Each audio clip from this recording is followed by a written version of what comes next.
Happy Wednesday, everyone. Today I have a pretty cool thing I'm going to show you guys. I'm going to show you a property that we actually just are closing on. Should be about next May 30th is the closing date, and we should receive our wire by then. I'm going to show you how this jar of dirt right here made us $220,000 right here from one jar of dirt. Pretty insane. So I'm going to break that down. I'm going to show you where the deal came from, how we found it, what we did to find out if this was a good deal, the full breakdown of all the stuff we did to list it, get it ready, and everything like that.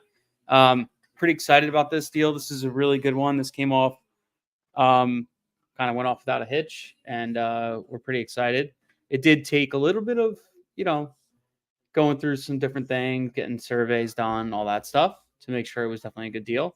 But all in all, it was just such a solid property. So yeah, let's talk about that. And I want to answer some of your questions. If you guys have questions, please feel free to ask them so I could get them answered live here. Awesome. So before we get going, I just want to share this with you guys. If you guys, what's up, John? If you guys don't have this, this is landinvestor.co. This is the PA that we use to lock up deals just like this. So go right here, landinvestor.co/PA, and you could fill that out, and you could get the same PA yourself. You could use that to lock up your 6-figure deals. So, and if you guys are looking to learn more about this stuff, we actually have a webinar coming up, landinvestor.co/webinar. This is going to be a Leah webinar. We're talking all about land, and you can talk about these types of deals, all different types of deals that are coming up. We're going to go over a whole bunch of stuff. We're going to talk about everything. Sumner's putting on. It's going to be insane. Just go to landinvestor.co/webinar. Hop on there. You're going to love it. So cool. Let's get into this deal a little bit. I want to go through everything. I want to show you guys. So I get every time we close a deal, I get a bag of dirt sent to me. I have a whole box of them right here that I actually have to put up on this wall. Some more here. Here's some more right here. And each one of these bags of dirt represents a property that we've sold. See here.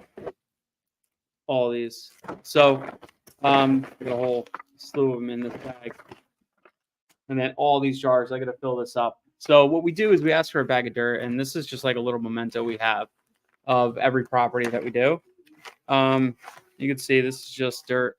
This dirt right here is worth $220,000 to us, which is insane. It's pretty good. It doesn't smell like money. It smells like dirt, but I love it.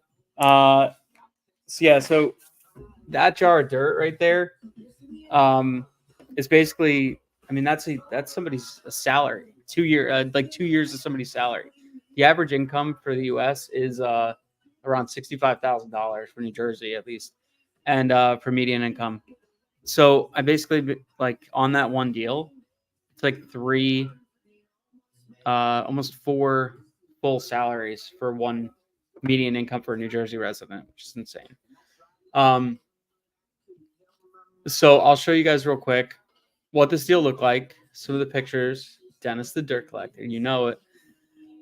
I like that. That's going to be a good name for me. Dennis the Dirt Collector. All right. So here it is. So let me do this. I'm going to share my screen.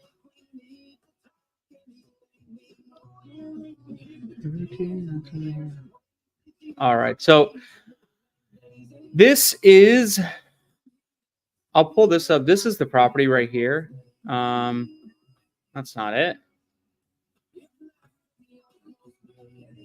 This is A9911. A99 right here. Go. Okay, so see that right there? Cash for Land USA. That's us because we bought the property. We own it. So when we first originally got this deal, this came in. We picked this market from Land Insights. So if you guys aren't using Land Insights, this is actually how we pick this market.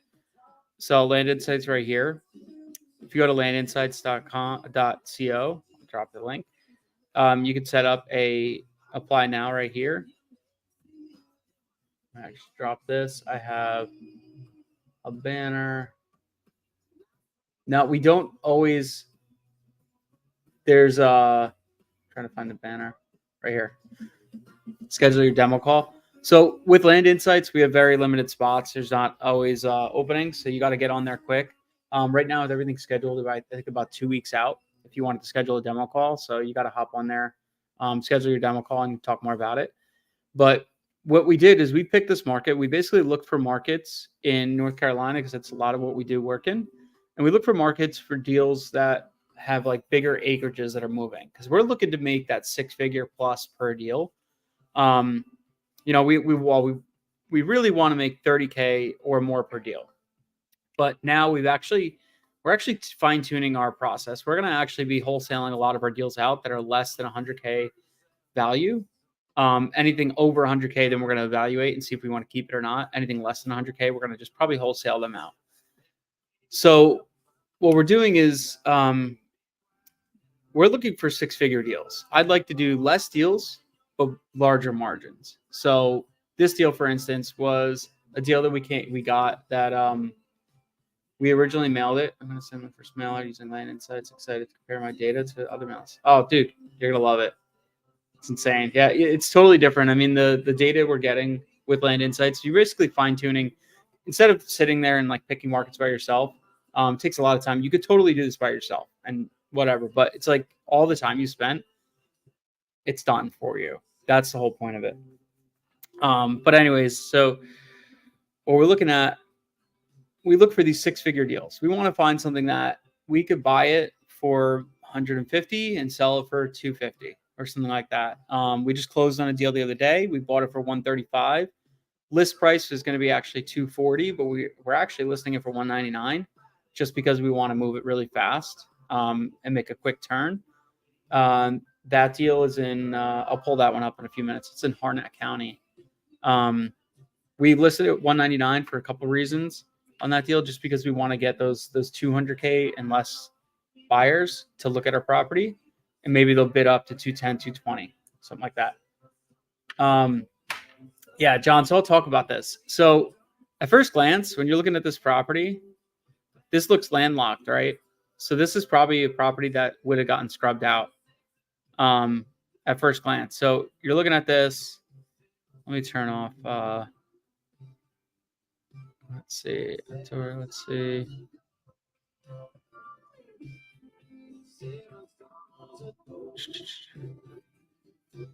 They changed some of the stuff on here, and I actually don't know how to use some of it now. Boundaries, land use, residential, industrial, vacant, commercial, city limits, conservation easements. Where is it? Contour lines. Okay. So judging quickly at this property, you're like, this property is landlocked. It is not good. I can't access it.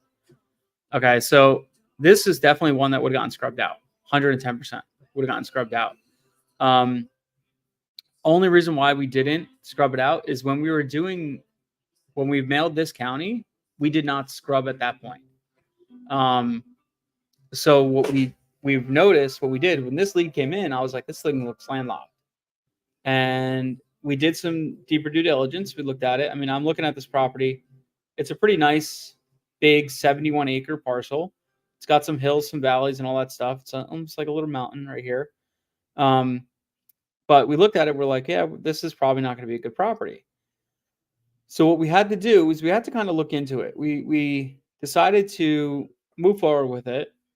We were like, let's look into it. So what we did is we went to Person County Deed of Registers, and we started looking into the actual parcel number, A9911. And here we go. We found a deed attached to the deed was this, a deed of easement. Now, the deed of easement made and entered on May 7th in July 1977, blah, blah, blah. It kind of explains everything about the deed, the easement, all that stuff. And it gives us the points to look at. It actually tells us where the deeded easement is and all that stuff. Okay. So we were like, huh, okay, so it does have an easement. So what we did, we looked deeper into it. Let's see if this one comes up. This is our purchase contract that we sent out. We kind of dug in with the the county itself to see. Here it is. Is there actually an easement? Now, what we found, we actually didn't find it on the page that this property is listed on. We actually found it on a different page. So I think it was this one right here. Let's see, zoom in. Zoom in. Okay. All right. So I'm pretty sure this is the one.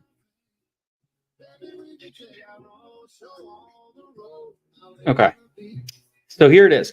So what we had to do is we actually looked at other parcels in the area. And this is the parcel actually back here that we bought. It's not even on this page. Okay. So when you pulled up the parcel map for this property, it does not show our parcel. I mean, it does not show the easement. It actually shows it's actually landlocked. But then when we looked here, we found this was recently surveyed by a surveyor. So what we did was we looked right here at deed book, existing 29-foot easement on deed book 148, page 461. So what we did is we looked that up, and that proved the easement. But that's where we found this. Right here. That's not it. We found it. Still finish Pierce. No, that's not it either. Sorry, guys. Yeah, this was it.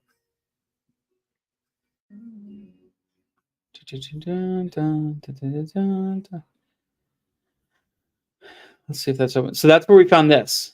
So it says right here, 148,461, 148,461. So that's where we found it. We pulled it up and we're like, holy crap, it does have a deeded easement. And then that's when we started our investigation. We sent a contract as soon as we saw that. We're like, all right, I'm game. This is a good property. What we did next was once we found that we had this deeded easement, what we did was we reached out to our local realtor in the area, and we asked him, we're like, hey man, we got this property. It's got a deeded easement. It's 29 foot, big property, this and that.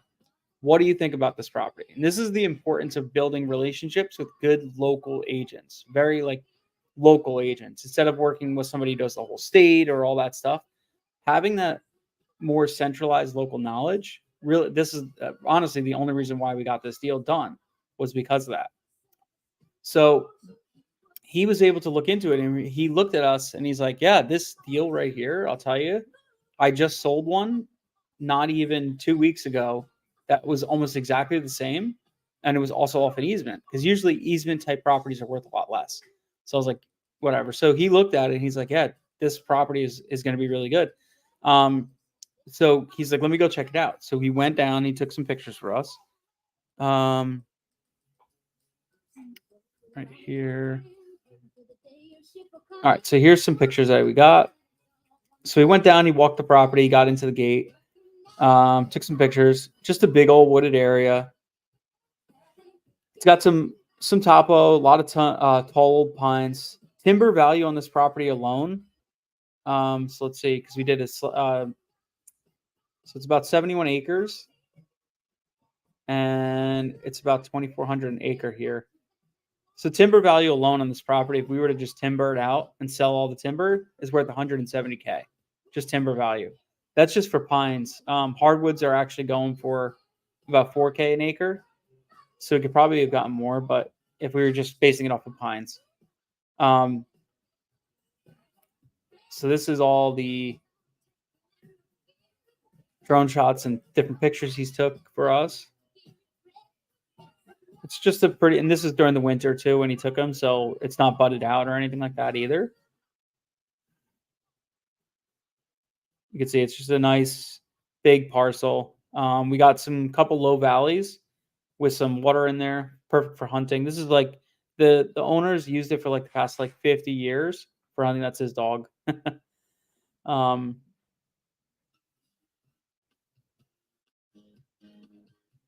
so there we go. So how do you find the timber value? So how you find the timber value? You kind of have to know the local area to get timber value. I just know in North Carolina in this region, timber value is around 2,400, 2,400 per acre, and it has to be over a certain size. Now, the further you are away from a sawmill, but obviously it's going to be less because they have to truck it and stuff. Um, Closer you are, the more it's going to be worth. Like if I was in Hope County, I could probably sell it for 3K an acre if I have a because I have a mill right there that I would sell to. So the value changes there, and then same thing for hardwoods and stuff like that. If you did want to find out true value of a property, you'd have to get something called a timber cruise done. And basically, somebody comes in and they go through and they plot different spots. So let's say they would do one plot per acre. So a 70-acre plot would cost you 70 acres to do one plot per acre. Would give you a rough assumption of value. Would be 70 times 5. So it'd be 71 acres times 50. Be $3,550 to get a valuation on the property. It's almost like an appraisal. It's like a timber appraisal. To get like a true value though on a per acre plot, you'd probably need to get like 71 acres times probably have to do 6 plots. Probably about 6 plots. So that'd be about 300. So get like a true value, it'd be like 21K. Is it worth it if you're not timbering it? If you're not like a timber guy, it's not really worth it. We are going to be buying land to timber. That's why I'm kind of learning about a lot of this stuff. But yeah, so this is the property. It's gorgeous. I've never even set foot on it, but yeah. So that's pretty much it. So quick glance, yeah, we would have passed on this, but we looked at it and we're like, damn, okay, so there is value here. We have this easement. So here we are here. This is the actual listing, and I'll show you what we did with listing it. You can see this is the property itself with the easement. He drew the easement in a different color. Here's all the pictures and stuff like that.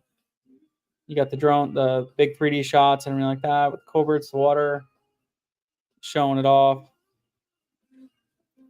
Right now, this property is absolutely gorgeous. It's all budded out. They got tons of leaves and foliage on it. It's really beautiful now. I'm actually going to go see it next week. Actually, probably on Friday or Saturday, I'm going to probably go see it. So this is how we did our listing. We took a ton of pictures. Just really kind of to put as many pictures as we can so people can come look at this. Here's like a full zoomed out view, everything like that. So we normally would do a little bit more, but we kind of kept it kind of basic on here. We let him do his thing, towering pines, more mature hardwood, blah, blah, blah. That's his full listing description, everything like that. So this is actually wrong. We had an insane amount of views and saves on this property. So what we did is we originally listed this for $425, right? So we bought this property. Let me show you this. We bought this property for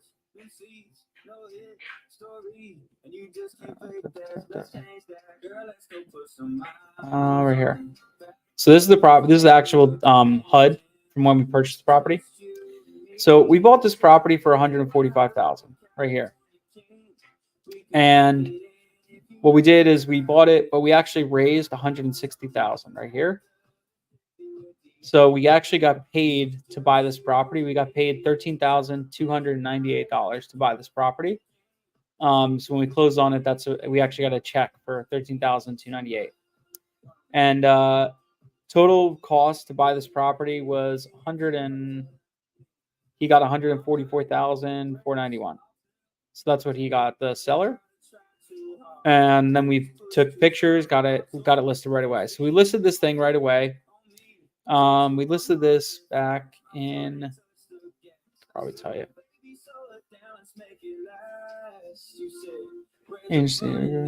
So we listed this. I think we listed this back on March 11th.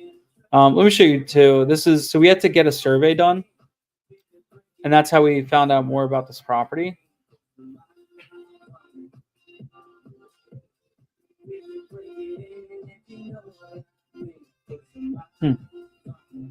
Okay. So right here we hired the same guy that surveyed this. He came and surveyed the easement out before we closed on the property. So we surveyed it. And we re-recorded this. So now it's in deed book 905-385 tax map, and that shows you that easement. So we had to re-record that before we closed on the property. So once we recorded that easement, then we were confident we could close on it. Okay, here's this. Okay, let's see. That's all that. Okay.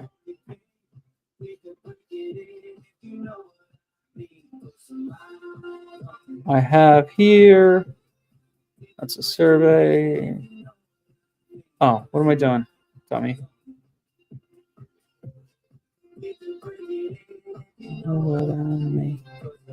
We should have the closing docs. Current wiring. Yeah, we closed on this on March 11th. We were listed on like March 13th, something like that, March 12th. Like right away, we just got it up. So this property we cut. We did a price cut on 415.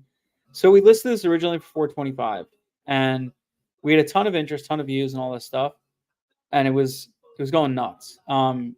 So after a little time, we had a bunch of people walking in, all that stuff, and we didn't have any offers yet. So we're like, what did we do different? So what we ended up doing, we ended up dropping the price drastically. We wanted to get it under 400K. And once we got it under 400K, that's when we started seeing a lot of interest come back. So we dropped it $30,000. 296 Mariah Road.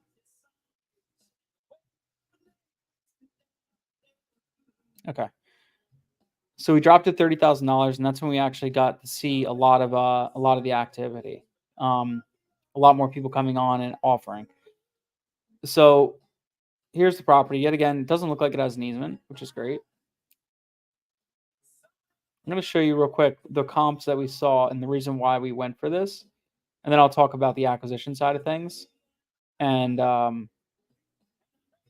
that stuff and how we got it under contract and everything. So here we go. Let me turn this on. If you guys don't have the Land Insights Chrome extension, you guys are nuts because like it's crazy.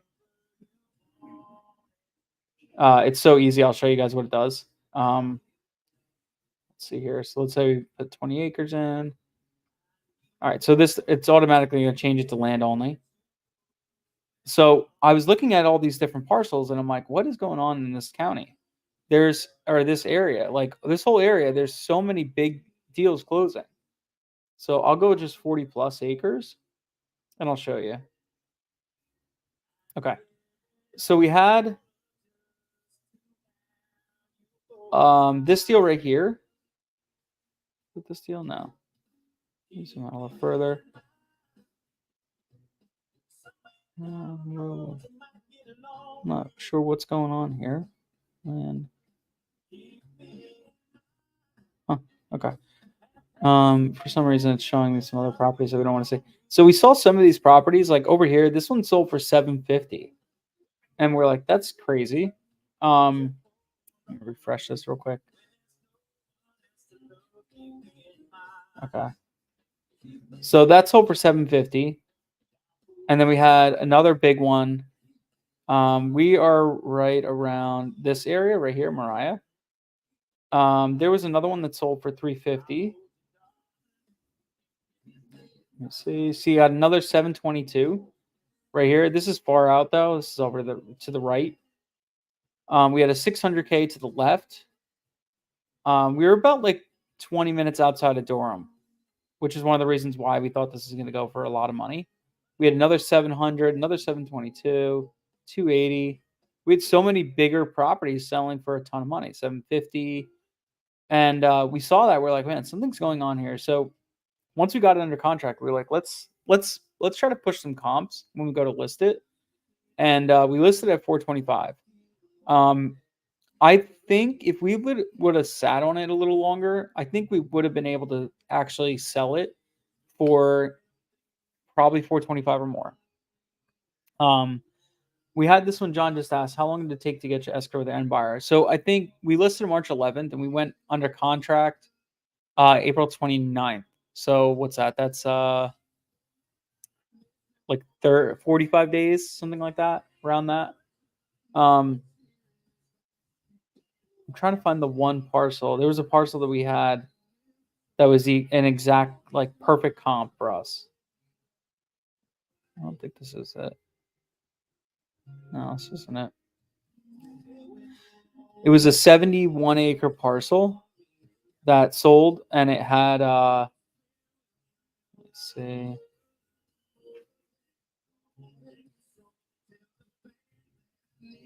$50 on the max.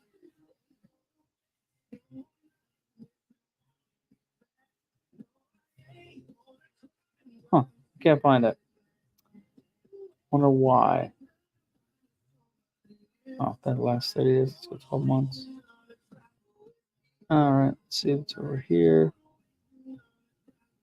This is us. This is when we bought it for 145 right here, you could see. And right here. There we go. So this is our comp that we use to get our pricing. This comp exactly right here is the one we were like, okay, so we're good because this is off an easement, almost exact replica property. That's your best comp. When you're looking for comps, you want to find something that's exactly like yours. If you find something like yours, no reason why you can't sell it for the same price. So looking at this property, it's got the gate, we have all the same stuff. We were like, okay, this one is exactly the same. It's got the deeded easement. It's got an easement. It's like kind of like a flagpole, all this stuff. Let's see, let's try to sell it for that. So we listed it for 425. We ended up once we dropped it 394, we got it under contract for 360, which is almost exactly the same price as this. And I'll show you guys real quick those numbers. So we have like this little land calculator we use. So let's say our purchase price for this one was 145,000. Marketing costs, so we raised 160. So I'll just actually lower this to 13,000. Okay, so that's that. Then we ended up selling this list price. We'll put 394,500, and we ended up selling it for 360. 36. Okay. So with something's off here. One of our numbers are off. Total net profit 48. Yeah. Anyways, bought it for 145. We raised 160, so we ended up netting this plus this is our total profit. After our this plus this is our total profit that comes back to our business. Our acquisitions manager is making fat check of 10,750 plus 1,000, so he's making. Our acquisitions manager is making like $12,000 almost on this property, which is awesome. And then we're making right here, we're making 136 plus 13,000. That's our total. So it's 139, 149 total goes back into our business. So it's pretty insane. That's not net. That's after paying our lender back, paying our acquisitions, all closing costs, paying our realtor, everybody. This is a really good deal. Really, really good deal. So that's what this one looks like. So what we did is we popped it in here. We wanted to see what it would look like. And that's how we knew it was a deal. So this property in general, overall, was actually fairly simple to get under contract. So the seller himself was pretty casual guy. He owned the land forever. His son hunted on it and everything like that. And then they just realized, like, look, we're not doing anything with this. We've owned it for like since like the 70s. And it's just been sitting there. Like, why don't we capitalize on it? So we just hit them at the right time, right place. It's basically all that happened. Right time, right place. And he just went with it. Um, so once so once we got that, he just kind of he's he yeah, we sent the contract over, we signed it. We told him that, look, the only thing we have to do is just make sure the easement's there. As long as we have our easement, we're good to go. And he said, okay, great, no problem with that.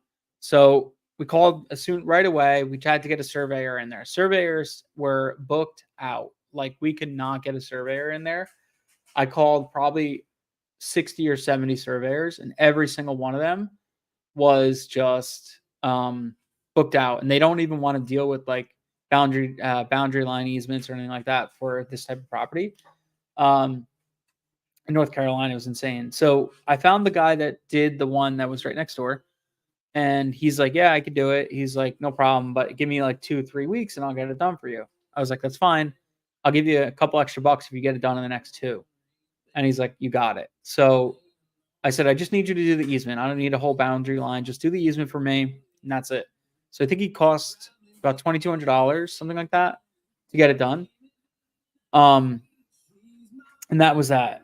So also, guys, if you guys don't know about this, the Las Vegas landinvestor.co mastermind in Vegas, we're going to be talking about all these types of deals and actually wheeling and dealing too. Probably bringing some awesome speakers in and everything like that. This is going to be our last mastermind was insane. This one's going to be way crazier. Like, I think Sumner dropped everything on this and he's just going nuts. So you got to make sure you come to that landinvestor.co/mastermind. If you want to see how we're doing 6-figure deals and doing all this stuff, boom, come to this mastermind. How would you handle the seller's callback when he finds out what he's resold it for? That's a good question, John. That's a really good question. We'll talk about that. So anyways, getting this under contract is pretty easy. Getting that done, all that stuff was pretty easy. Now, this guy, he probably could have, this brings your question into, John. He probably could have listed it with a broker or something like that. Now, what happened with him is he talked to one broker, and the broker told him, yeah, it's not really worth much, right? And the reason why is because that broker was a house guy. They don't know anything about land. So because they didn't know anything about land, they kind of just brushed it off. And that was that. Now, so once we talked to him and we were like, yeah, whatever, we sent him the mailer and like that. He's like, look, my broker told me I could probably get 180 for it, something like that. If I listed it, but then I'd have to pay her. It's not, your offer was pretty much where we needed to be. Perfect. He's like, if it's simple, I'll take it.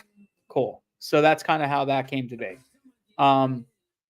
Now with that, what we did is we already knew we were in a good price, something like that. So once we went through and did our due diligence, found out it had the easement, we were like, let's just buy it.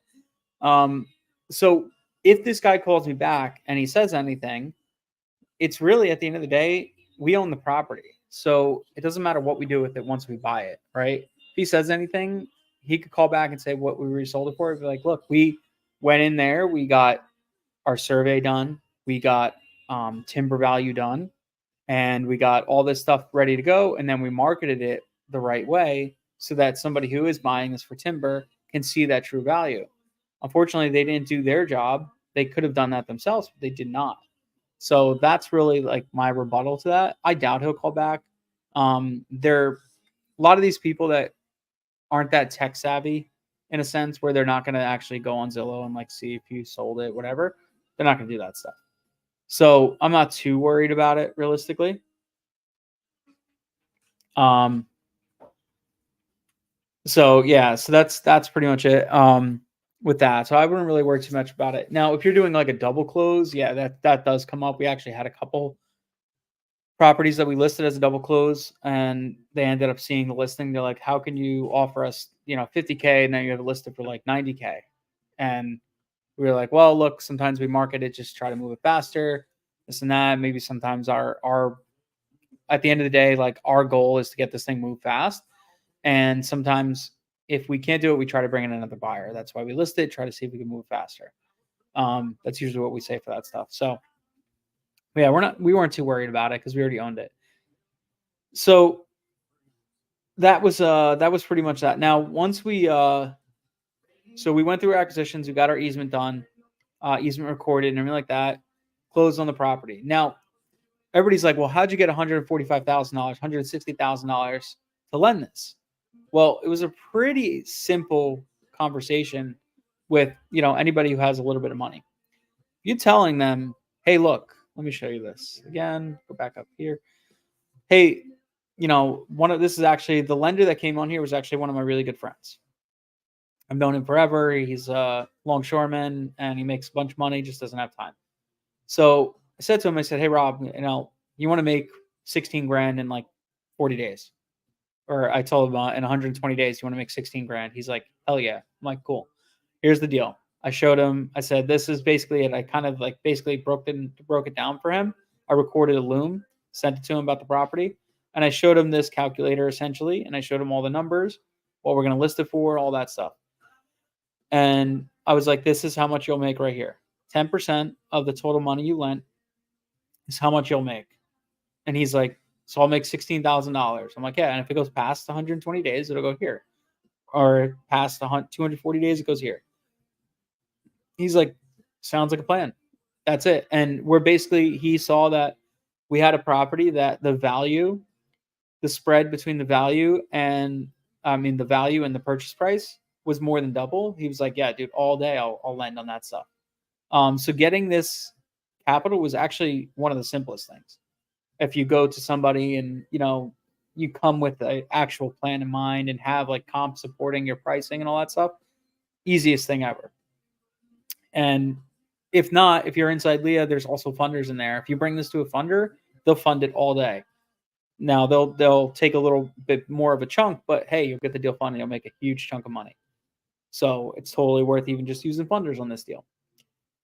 So this deal right here, my lender makes $16,000. We record a note, promissory note, deed of trust, and JV agreement, and title policy. So those 4 things protect him. He could sue. We can't close the property unless he releases that lien, all that stuff. So we're going to wire him back $176,000. He's going to get his full principal plus $16,000 from May.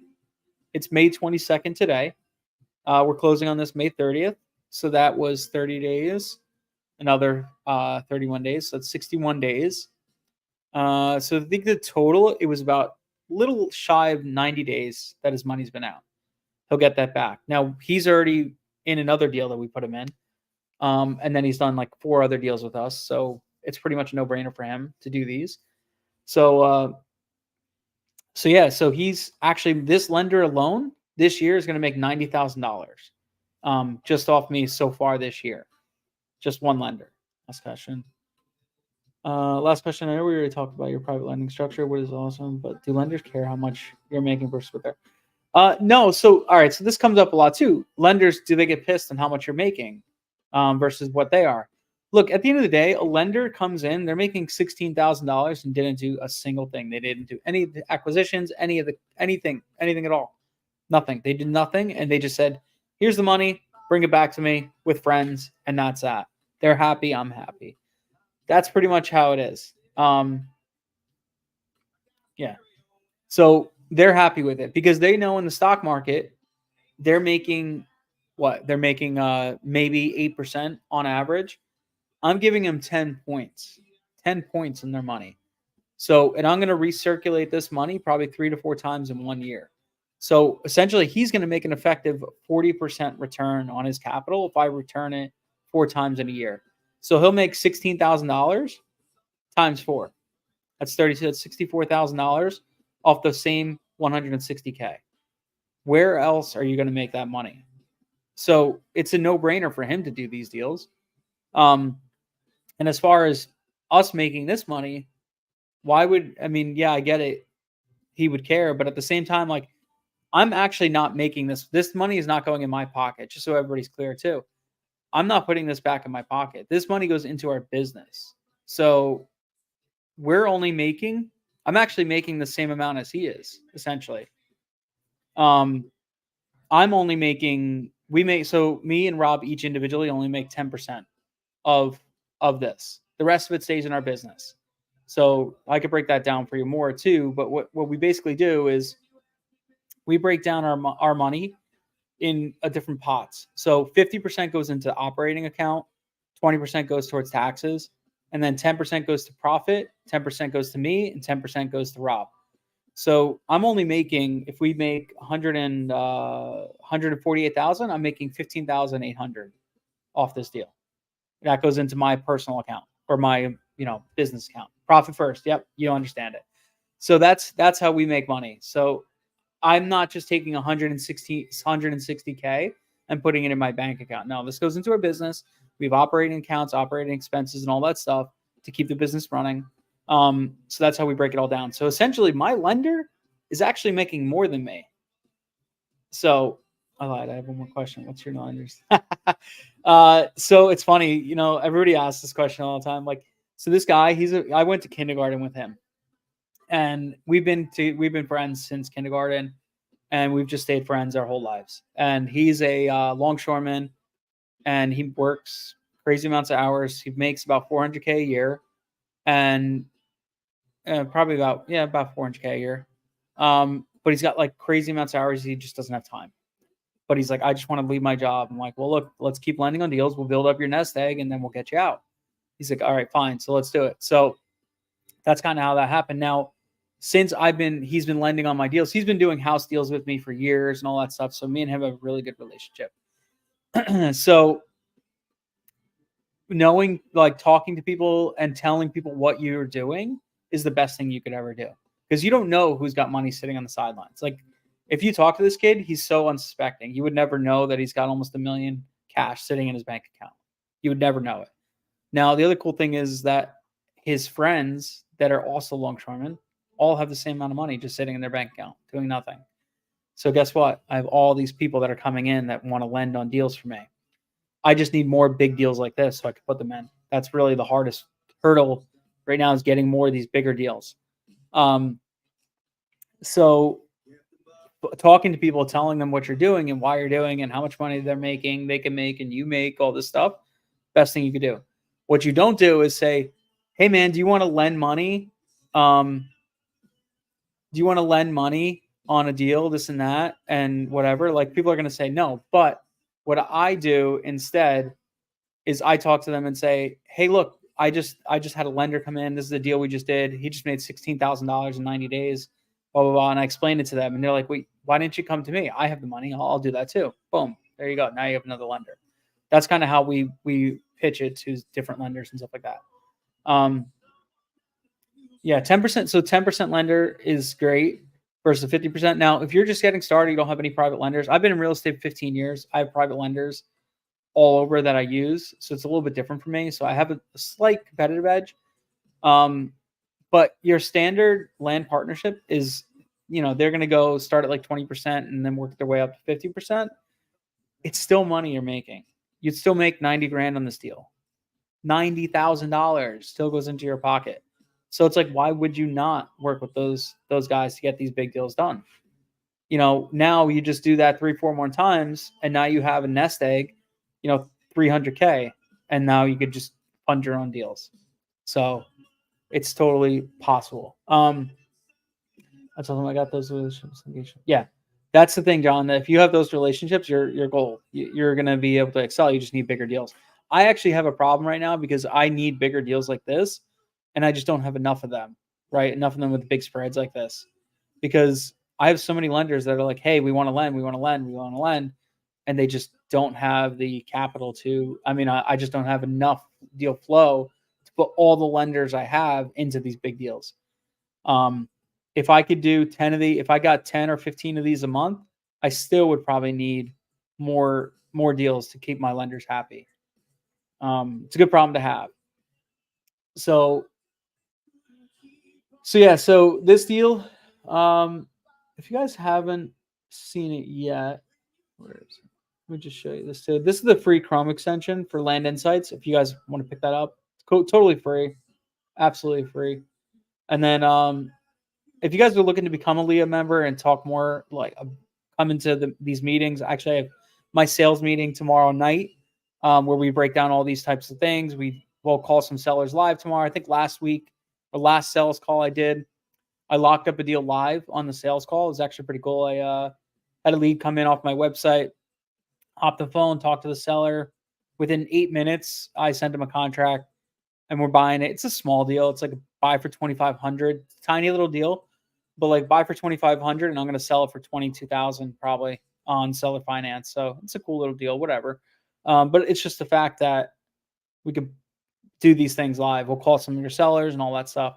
So anybody who's a Leah member already, bring some sellers tomorrow. Let's call. I want to lock up some crazy deals. That's awesome, Camille. That's insane. Yeah, 40K last year. Excited for better function. Good job, pal. Good job, dude. Making lenders money is the best thing, because now if you keep making them money, guess what? Their pot grows. Less taxes you pay. Now you get to go ahead and do bigger deals with them later on and stuff. Like my buddy Robbie, we do all kinds of big stuff. We'll do deals all over the country. We buy. We're gonna buy some mobile home parks now together and a couple other things. So it's kind of like a no-brainer for these guys to get in. So all in all, that's pretty much the full breakdown of this deal. If you guys have any questions about it, feel free to ask. You could ask in Discord. You could ask here. I'll definitely break it down for you guys. Overall, this is a really simple deal. I honestly, it was a lot. This deal was simpler than the buy for 20s, sell for 40s. I'll straight down 100% say that. For some reason, the bigger deals are just easier to deal with. The type of the seller profile, everything like that. It's just a lot easier. How much mail do we send right now? So we send right now, we just redid a bunch of things. So we're kind of ramping back up to getting back into this. We were sending about 20,000 pieces a month. And then we just scaled back now because we redid everything. So we're actually sending, it's funnily enough, now that we're scrubbing more, we're actually sending the same amount of good quality mail, if this makes sense, right? We're actually sending only about 6 to 10,000 pieces per month, but we just took out all the fluff. So we're saving money. So we're actually we're mailing less, but we've actually increased our ROAS, or return on ad spend, because the types of mail and deals we're getting now are better, right? There are deals that we would have, we normally just pass on. We're not getting those calls anymore because we're not mailing them, because we're scrubbing them. We're using scrubbing. Land Insights has scrubbing now, which is perfect. You could just boom, upload your list and scrub it right away, which is awesome. Scrubbing out these crappy deals actually gets us a better ROAS. So we're sending about 10,000. We're going to ramp that back up to a higher number, probably 15 to 20,000 again. The team that we have to be able to scrub all those deals, price all those deals, get everything mailed ready and all that stuff is actually pretty big to do that. So we're like, all right, do we want to keep it at the 10 or go to the 20,000 per month, or add in some other different acquisitions channels and all that stuff. So far so good with that. We're pretty happy with, kind of where we're at, but yeah.